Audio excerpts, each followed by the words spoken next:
আল্লাহ আপনাকে আমাকে দিয়েছেন সুন্দর একটি দেহ, দিয়েছেন সুন্দর দুটি হাত, দিয়েছেন সুন্দর দুটি পা, দিয়েছেন কত সুন্দর একটি মাথা, মাথার মধ্যে দিয়েছেন কত সুন্দর চুল, আরো কত কিছু দিয়েছেন যা কিনতে পাওয়া যাবে না কোটি কোটি টাকা খরচ করে।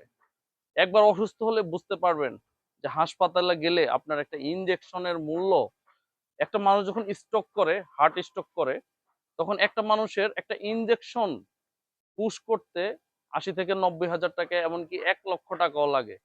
২ থেকে ৩ দিন যদি একটা মানুষ হাসপাতালে থাকে, তাহলে তার বিল আসে ৩ থেকে ৪ লক্ষ টাকা। তাহলে ভাবুন আমাদের কেন এত অহংকার, আমরা কেন এত অহংকার করি?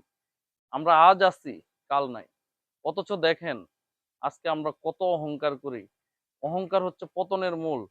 আল্লাহ আমাদেরকে সৃষ্টি করেছেন শ্রেষ্ঠ জীব হিসাবে। তাই আসুন আমরা আল্লাহর কৃতজ্ঞতা প্রকাশ করি এবং ভালো থাকি। যে আল্লাহ আমাদেরকে ভালো রেখেছেন তার জন্য বলি আলহামদুলিল্লাহ। সবাই ভালো থাকবেন। আসসালামু আলাইকুম।